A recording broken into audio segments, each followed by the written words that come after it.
हमारे YouTube channel देख रहे हैं वेट एंड पोल्ट्री नेटवर्क। जो आज का हमारा डिस्कशन का टॉपिक है वो है पाकिस्तान पोल्ट्री इंडस्ट्री। आज हम पाकिस्तान पोल्ट्री इंडस्ट्री के बारे में डिस्कस करेंगे। So chicken has always been a dish of choice in Pakistan. सो ज़ाहिर है चिकन जो है ना, इसको एक चॉइस डिश ऑफ चॉइस के तौर पे लिया था पाकिस्तान में।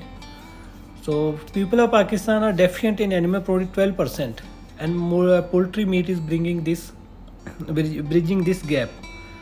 So जो पाकिस्तान के लोग हैं, इसीलिए हमारी जो ज़्यादा रिटार्डेड ग्रोथ है, ग्रोथ प्रॉपर नहीं है, तो हम प्रोटीन डेफिशिएंट हैं। प्रोटीन जो है बिल्डिंग स्ट्रक्चर है बॉडी का। सो लिहाजा इस चीज़ प्रोटीन को पूरा करने के लिए जो चिकन है वो एक ब्रिज है इस गैप को फिल करने के लिए, क्योंकि हम लार्ज एनिमल से, हमारे पे इतने फार्मिंग नहीं है कि लार्ज एनिमल से हम उसको पूरा कर सकें इस प्रोटीन लेवल को। यहाँ हमारे लोगों में इतनी कैपेसिटी नहीं है कोई इतना महंगा मीट, बीफ और मटन जो है ना परचेज़ कर सकें। तो इसीलिए फिर पोल्ट्री इस जो प्रोटीन का गैप है उसको पूरा करने की कोशिश कर रहे हैं पोल्ट्री के through. So intensified farming, improving genetic makeup, production trade, rearing of high performance hybrid strain of chicken, reducing resistance of bird to diseases, solving disease problem with medicine and vaccine। ज़ाहिर है जब हम poultry को, जब इसकी production को बढ़ाने की कोशिश करेंगे, जब इसको बढ़ाएंगे तो ज़ाहिर है जो जेनेटिक मेकअप है उसको इम्प्रूव करेंगे, जो प्रोडक्शन रेट है उसको वो इसके बेहतर होंगे। तो हम जितने भी फ्लाक हैं वो जो हाइब्रिड स्ट्रेन ऑफ चिकन के वो हाई परफॉर्मिंग है। हाई परफॉर्मिंग इसलिए हम उसको हाइब्रिड तो है, क्रॉस ब्रीड करवाया जाता है। तो जिसकी वजह से जो उसकी डिज़ीज़ के अगेंस्ट रेजिस्टेंस होती है वो बर्ड में कम हो जाती है। तो इस डिज़ीज़ के इशू को हल करने के लिए फिर हम मेडिसिन और वैक्सीन यूज़ कर रहे हैं। So evaluation of commercial broiler, जो वैल्यूएशन है कमर्शियल ब्रायलर की, वो वाइट प्लेमथ रॉक और वाइट कॉर्निश का कम्बिनेशन है। Poultry family tree, so poultry में actually there are 4th generation. Poultry में 4th जनरेशन है, जीजीपी, जीपी और पेरेंट ब्रीडर और डे ओल्ड चिक। जो फर्स्ट जनरेशन है वो ग्रेट ग्रैंड पेरेंट है। ग्रेट ग्रैंड पेरेंट, उसके बाद जो ग्रैंड पेरेंट है, जो ग्रैंड पेरेंट होगा वो क्रॉस ब्रीड होगा, वो क्रॉस ब्रेड है डिफरेंट स्पीशीज़ का। तो ग्रैंड पेरेंट के क्रॉस से नेक्स्ट पेरेंट ब्रीडर से डे ओल्ड चिक्स। ये इसका जो पोल्ट्री का फैमिली ट्री है। एवोल्यूशन ऑफ कमर्शियल लेयर, जो कमर्शियल लेयर है उसकी एवोल्यूशन वो वाइट लेग हॉर्न है। सो इसका जो क्योंकि पाकिस्तान में हमारी चल भी यही रही है, तो जो वाइट लेग हॉर्न है जो लेयर के लिए स्पेशली ना ये यूज़ हो रही है। तो इसका भी सेम फैमिली ट्री है कि great grand parents, parent breeder and day old chicks. So major primary broiler breeder of the world, जो मेजर है जिसमें जिनका मेन जो कंपोनेंट है, जो ब्रायलर ब्रीडर इंडस्ट्री है वर्ल्ड में, जिनका मेन कंपोनेंट है, जो मेन कंपोनेंट इंडस्ट्री के, वो कौन से हैं? एविएजन के अंदर जो है ना रास है, Arbor Acres, Indian River, Lohmann. Next Cobb है, Cobb, avian and Hybro, Hubbard. So these 3 companies, Aviagen, Cobb and Hubbard, they are holding 90% of the world poultry share. Commercial broiler strain, broiler strain में Hubbard है, Arbor Acres, Starbro है, Hybro, Lohmann, Cobb. Commercial broiler strain in Pakistan, so Pakistan में जो commercial broiler strain है वो Hubbard है 55%, ऑरब्रेकर जो है 20%, स्टारब्रो 15% और कॉब 10%। तो अभी हबर्ड का कुछ कम हो गया, अभी जो ऑरब्रेकर और कॉब है ये टॉप पे जा रहे हैं अभी। कमर्शियल लेयर स्ट्रेन बॉबकैट है, LSL, हाईसेक्स, हाईलीन है, बोवेन, निक चिक, सुपर निक, इसको कहा जाता है, और Novogen. Poultry industry in Pakistan, poultry farming and house है। जो पोल्ट्री इंडस्ट्री की बेस है पाकिस्तान में, वो पहले थी सिर्फ हाउस होल्ड लेवल पे थी।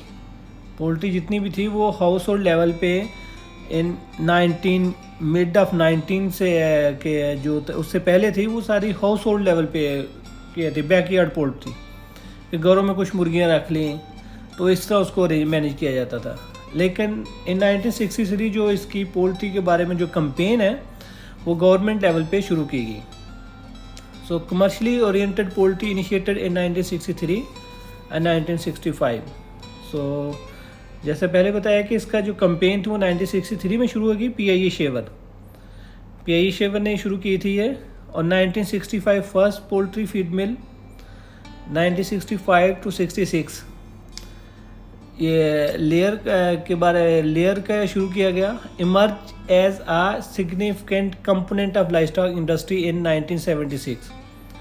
सो 1976 में जो पोल्ट्री है वो लाइवस्टॉक एक बहुत ही इंपॉर्टेंट कंपोनेंट के तौर पे सामने आई। Poultry boom period with spectacular progress year after year, particularly 1991, this thing trend continues till 1996। So poultry का जो बूम पीरियड है जिसमें पोल्ट्री इंडस्ट्री ने बहुत तरक्की की मैक्सिमम, वो 1976 से ऑलरेडी इसका सिलसिला शुरू हो चुका था। 1976 से पोल्ट्री कंटिन्यूसली ग्रो कर रही थी, लेकिन जो बूम पीरियड है इसका वो 1991 से 1996, जो 4-5 साल ये ऐसा था, इसमें पोल्ट्री इंडस्ट्री ने टॉप ट्रेंड किया इसको पाकिस्तान में। After that due to disease load every year up and down trend still तो उसके बाद 1996 के बाद पाकिस्तान में जो पोल्ट्री इंडस्ट्री वो ऐसा, जैसे 1976 के बाद इसका जो एक पीरियड शुरू हुआ था ना, तो वो नहीं है, उसका उस तरह का बूम नहीं इसमें आया।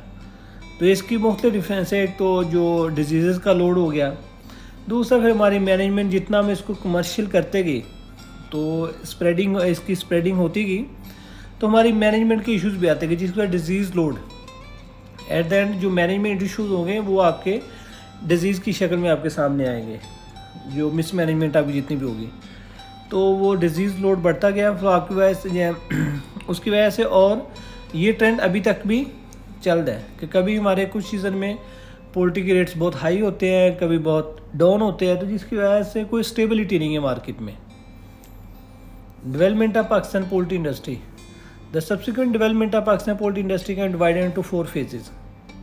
पाकिस्तान में पोल्ट्री इंडस्ट्री जो उसकी डेवलपमेंट कैसे रही, तो एज पर डेवलपमेंट इसको 4 फेज में डिवाइड करते हैं।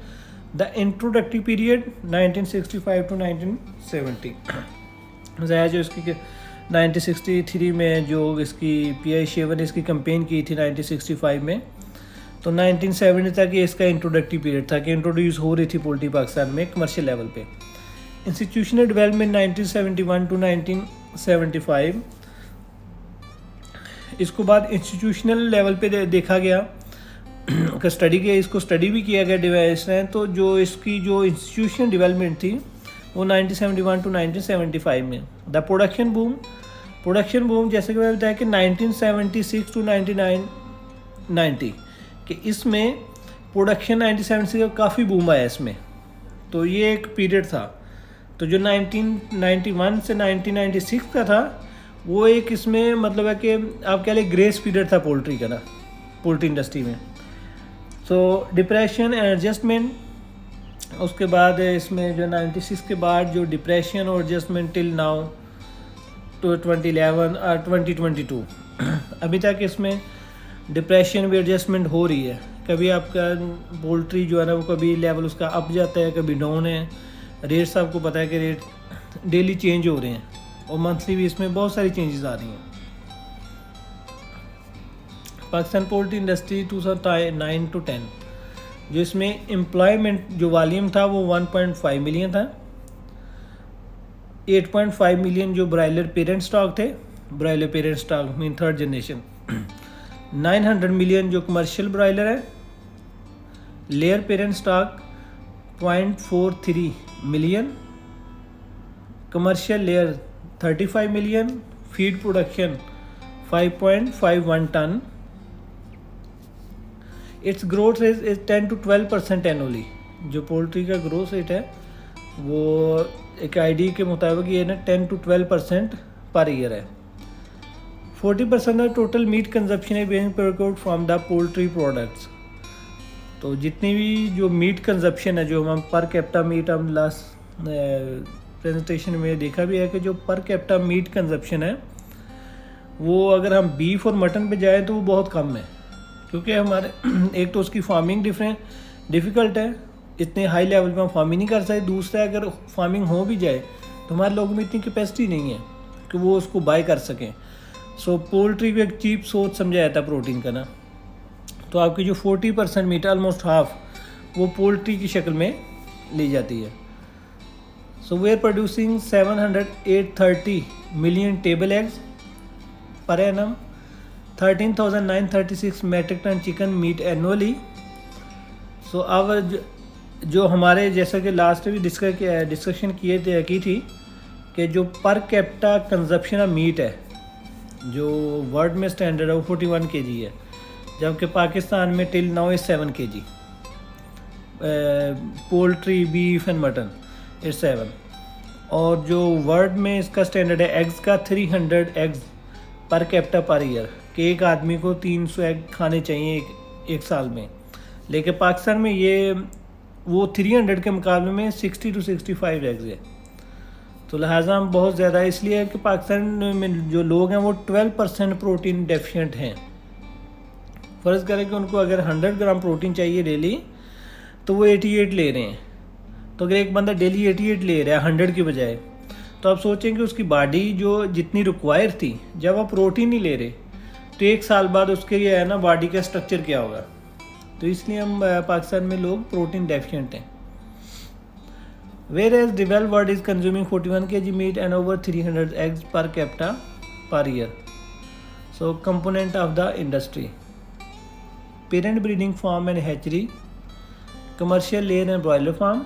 कि इसके जो पोल्ट्री इंडस्ट्री के कंपोनेंट्स कौन से हैं, कि कहाँ से कहाँ तक ये क्या क्या इसमें शामिल है। कि parent breeding farm and hatcheries हैं, commercial layer and broiler farms, ECH, broiler farms, environmentally control houses, feed production, processing and marketing, value addition. So actually processing Pakistan में है ट्रेंड, लेकिन हमें इसमें हाई लेवल की कैंपेन की ज़रूरत है। हमें लोगों को जो हमारा नॉलेज है प्रोसेसिंग के बारे में, हमें लोगों को अवेयर करना पड़ेगा, क्योंकि हमारे लोग अभी तक इस चीज़ को निगलेक्ट करते हैं, इस चीज़ से डरते हैं कि पता नहीं जो फ्रोज़न चिकन है उसमें क्या चीज़ें मिक्स हैं, क्या केमिकल हैं। तो हमें प्रोसेसिंग इंडस्ट्री को इस्टेब्लिश करने के लिए to make more hygienic product, और हाइजेनिक प्रोडक्ट बनाने के लिए हमें प्रोसेसिंग इंडस्ट्री को ग्रो करना होगा, और सेम टाइम पे हमें लोगों को एजुकेट करना होगा इसके बारे में। So current status in 2009 to 10, तो उसमें गवर्नमेंट पोल्ट्री फार्म जो 10 आए थे, commercial poultry farm 25,275, ECH environmentally control houses 5,500, hatcheries 400, feed mills 150। ये पाकिस्तान में इसका स्टेटस था 2009 to 2010 में। Scope of poultry: to provide balance and nutritious diet for the people. Yes, क्या है जो स्कोप में इसको कि पोल्ट्री को हम क्यों ग्रो करेंगे, इसकी वजह क्या है। तो एक तो यह है कि उसको बैलेंस न्यूट्रिशन रिच डाइट, जैसे कि पहले डिस्कस किया हमने कि ये पाकिस्तान में डेफिशिएंट है लोग प्रोटीन से। सो ये एक सोर्स ऑफ प्रोटीन है, cheap source of protein. To fill the gap between availability and requirement of the animal protein, to promote export of the poultry product and day old chicks, to assist the means of employment generation and self employment. जाहिर है जब poultry की growth करेगी तो farm develop होंगे, तो एक employment के चांसेस प्रोड्यूस होंगे। सो सेल्फ एम्प्लॉयमेंट, कुछ लोग अपना पोल्ट्री का बिजनेस करेंगे, कि जो बंदा एक कंपनी बनाना चाह रहा है वो सेल्फ एम्प्लॉयमेंट है, और दूसरों को चांस दे रहा है जॉब के, तो वो एम्प्लॉयमेंट क्रिएशन है। To promote the recycling of by product waste like offal, blood, head, feet, feather into rendered meal, amino acid and other products. एक तो रिसाइकलिंग है बाई प्रोडक्ट, जो भी बाई प्रोडक्ट का बर्ड्स की जो आफल है, जिसमें जो इंटेस्टाइन वगैरह आपके फैदर्स हैं, ब्लड है, head, feet, feathers into rendered meal के रेंडर्ड मील में जो कि हम उसको कन्वर्ट करते हैं एज अ फर्टिलाइज़र, ये फर्टिलाइज़र के तौर पे यूज़ होते हैं। तो रियली कि जो अभी हम वेस्ट कर रहे हैं चीज़ों को, जो इंटेस्टाइन है, फैदर्स है, ब्लड, जो डिवेल्प वर्ल्ड है या डिवेल्प प्रोसेसिंग प्लांट में, वहाँ पे कोई चीज़ 1 ग्राम ऑफ मीट भी वेस्ट नहीं होता। हमने ये किया है कि वहाँ पे हर चीज़ बर्ड आ गया रिसीव, आपने लेट्स से आपने 30,000 kg या 100,000 kg आपने रिसीव किया है, तो शाम ने आपको वो कैलकुलेशन जो है वो 100,000 की बेस पे करनी है, और वो 100,000 आपने पूरा करना है कि आपने इतना मीट मार्केट को सप्लाई किया है और आपका इतना जो है ना वो वेस्ट हुआ है, इतना जो प्राइमरी प्रोसेसिंग में जो आपकी स्लॉटिंग साइड पे है वहाँ पे इतने % ऑफ द प्रोडक्ट जो है ना वो रेंडर प्लांट को गई है। तो वहाँ पे 1 ग्राम ऑफ मीट भी जो वेस्ट नहीं किया जाता प्रोसेसिंग में। तो ये बहुत इम्पोर्टेंट है। अभी हम सबको वेस्ट कर रहे हैं, तो जहाँ जब ये चीज़ें सारी जो वेस्ट है प्रोसेसिंग प्लांट का, स्लॉटरिंग का भी और पैकिंग टिल डिस्पैचिंग का जो भी वेस्ट होगा चिकन का, वो सारा रेंडरिंग प्लांट में जाता है। रेंडरिंग प्लांट में उसको रेंडर करके उसको कुक किया जाता है 110-120 डिग्री पे 5-6 आवर्स के लिए सारे को। अगर ब्लड नहीं है, अगर उसमें के अंदर ब्लड, क्योंकि ब्लड को सेपरेट किया जाता है, इसको ना जो प्रोटीन के बॉन्ड है इसमें वो बहुत हार्ड होते हैं जिसको तोड़ना मुश्किल होता है। तो अगर तो ब्लड को आप मिक्स कर रहे हैं तो फिर आपको 8 से 9 घंटे भी लग सकते हैं उस कुकिंग के लिए। फिर आगे उसका फर्दर प्रोसेस एक प्रोसेस है, वो रेंडिंग प्लांट का भी टॉपिक हम डिस्कशन करेंगे नेक्स्ट, जब प्रोसेसिंग शुरू करेंगे आगे। तो प्रोसेसिंग सीरीज़, तो उसमें हम रेंडिंग प्लांट का भी एक टॉपिक रखेंगे। तो ब्लड को मोस्ट ऑफ द प्लांट किया जाता है, ब्लड को सेपरेट कलेक्ट किया जाता है और उसको सेपरेट उसकी कुकिंग की जाती है, तो उसको कहते हैं ब्लड मील। जैसे रेंडर्ड मील है ना, जो इसको एज अ फर्टिलाइज यूज़ करते हैं ना, ब्लड की जो रेंडिंग करके उस कुकिंग करके उसको ब्लड मील कहा जाता है। Problems of the Pakistan poultry industry, तो ये एक तो over production of the day old chicks जो मेन प्रॉब्लम है, कि हमारे जो प्राइस फ्लक्चुएशन में भी यही इशू है। और इसकी वजह यह है कि जो हमारी प्रॉपर जो गाइडेंस है ना वो नहीं है, क्योंकि प्रॉपर इंस्टीट्यूशन लेवल पे सर्वे किया जाए एनुअली कि हम ठीक है, हमने इस साल ये हमारा टारगेट है, तो जब हम उसको ऐसा सेट टारगेट पे काम करेंगे तो कुछ भी नहीं होगा।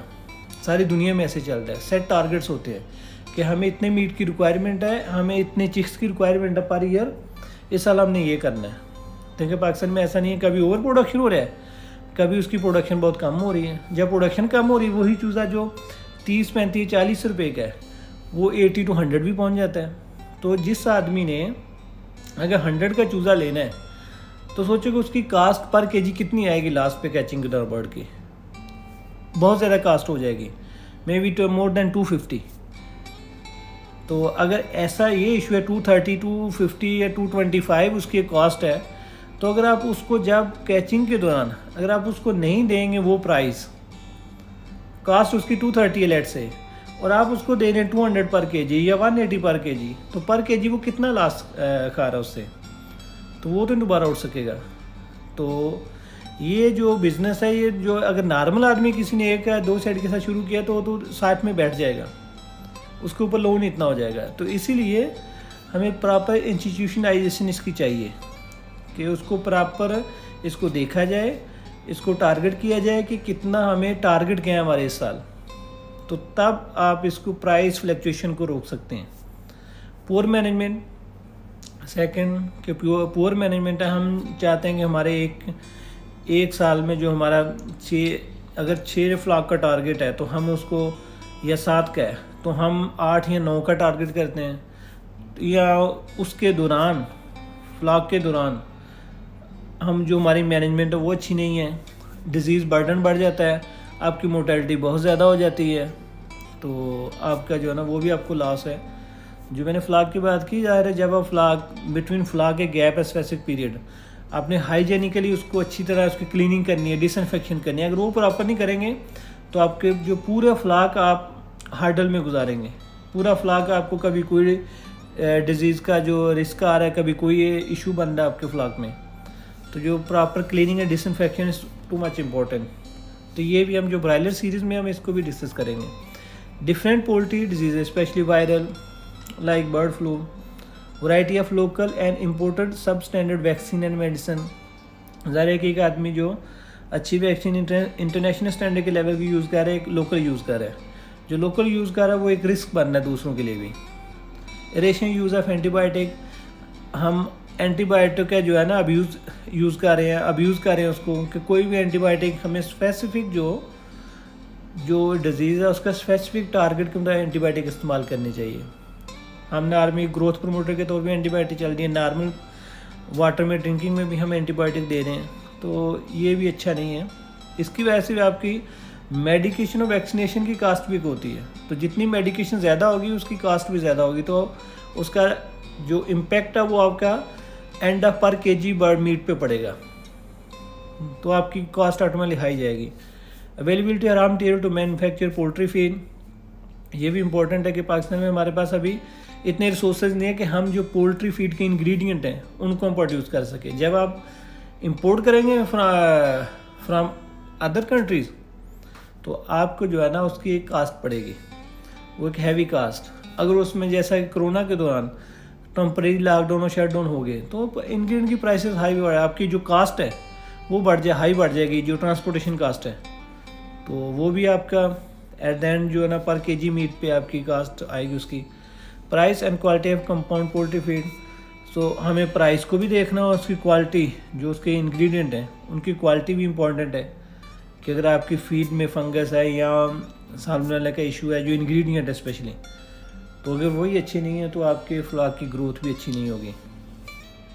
Unorganised marketing, middle man friendly marketing system, जो भी प्रॉब्लम है हमारा कि जो middle man friendly marketing system Pakistan में जो इशू सबसे बड़ा वो मिडल मैन का है, कि जो फार्मर है वो तो जो कि कास्ट है उसकी वो एक स्पेसिफिक कास्ट है, वो तो उसने पे करनी है, फिर उसको पर पे जी कितने बच रहे हैं, लेकिन जो बीच वाला आदमी है, जो कंज्यूमर और फार्मर के दरमियान जो मिडल मैन है, अभी तक हमारी मार्केटिंग उसके फ्रेंडली है।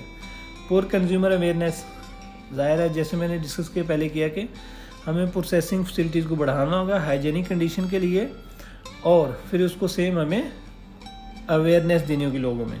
तो सेम जो पोल्ट्री इंडस्ट्री है, अगर आपने पोल्ट्री इंडस्ट्री ग्रो कर रहे हैं तो हम लोगों को अवेयर करना होगा, हमें उन लोगों को एजुकेट करना होगा। Lack of national poultry improvement plan, ये मेन इम्पोर्टेंट है कि अगर आप हमारा नेशनल प्लान होगा कोई भी और उसके में टारगेट सेट करेंगे कि पर ईयर के हमें ये चाहिए इस साल या नेक्स्ट 5 ईयर के लिए, लेट्स से ये एक फार्म का नहीं पाकिस्तान का है, तो लेट्स से पाकिस्तान के हमें नेक्स्ट 5 ईयर या 10 ईयर के लिए प्लान है हमारा कि हमने ये टारगेट अचीव करने हैं, हमारी रिक्वायरमेंट इतनी है, तो बिलीव मी बहुत सारे इश्यूज हमारे हल हो सकते हैं। टू सिक्योर इंडस्ट्री फ्यूचर, कि जो हम तो पहले प्रॉब्लम देखे, तो अगर इसको हमने सिक्योर करना है तो हम इसको कैसे सिक्योर कर सकते हैं। Require institutionalisation of poultry production, तो सेम कि हमें इसको इंस्टीट्यूशनलाइजेशन करके हमारे टारगेट सेट करना है, next 5 year 10 year plan. Farmer friendly marketing system, हमने प्रॉब्लम में देखा कि वो मिडल मैन फ्रेंडली सिस्टम है, लेकिन हमें जो farmer friendly marketing system develop करना होगा। रियलिस्टिक टैक्स पॉलिसी, एक वाज़े टैक्स पॉलिसी होनी चाहिए उसके लिए, ये नहीं कभी कम कभी ज़्यादा। इम्प्रूवमेंट ऑफ मैनेजमेंट प्रैक्टिस, ज़ाहिर जो पुअर मैनेजमेंट हमने इशू देखा तो हमें अपनी मैनेजमेंट को बेहतर करना होगा। Prevention of cost effective quality feed, हमें जो उसकी कास्ट इफेक्टिव क्वालिटी के इंग्रेडिएंट बेहतर होने चाहिए, उसकी कास्ट भी compete करनी चाहिए उसकी cost. Increase use of automation housing equipment, ज़ाहिर है हमें जो मेन इस वक्त टेक्नोलॉजी है हमें उस टेक्नोलॉजी की तरफ जाना होगा, तो वहाँ से हमारे काफ़ी मैनेजमेंट के इश्यूज़ कंट्रोल हो सकते हैं, हमारी लेबर कॉस्ट कम हो सकती है। तो एक्सपायर चिकन प्रोसेसिंग फैसिलिटीज़, हमें चिकन प्रोसेसिंग फैसिलिटी को बढ़ाना होगा।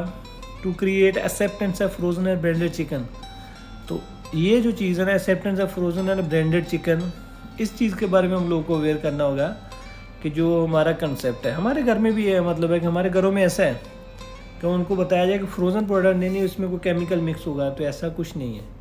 हम इसमें काम कर रहे हैं, तो जस्ट उसको -35 to 40 डिग्री जो ब्लास्ट किया जाता है, बाद में उसको मेंटेन करने के लिए -18 टेम्परेचर है, शेल्फ लाइफ 1 ईयर। तो कुछ नहीं है, सेम जो उसको फ्रीज़ किया गया चिकन को, तो ये हमें इसको प्रमोट करना होगा। Dissemination of the knowledge regarding standard of world trade organisation for export promotion, हमें जो एक्सपोर्ट के स्टैंडर्ड है वो भी हमें लोगों को नॉलेज देना पड़ेगा। तो कैटरिंग फैक्ट्री एक्सटेंशन सर्विसेज को हमें उसको भी है ना, कैटरिंग की जो सर्विसेज हैं उसको भी बेहतर करना होगा। Conduct of applied and field oriented research, हमें इसके लिए अगर हमको प्लान करते हैं, जो नेशनल प्लान बनाएंगे, तो ज़ाहिर है उसके लिए फिर आपको फील्ड रिसर्च करना पड़ेगी। आज के लिए बस इतना ही। अपना ख्याल रखिएगा अपने इस चैनल का भी। अल्लाह हाफिज़।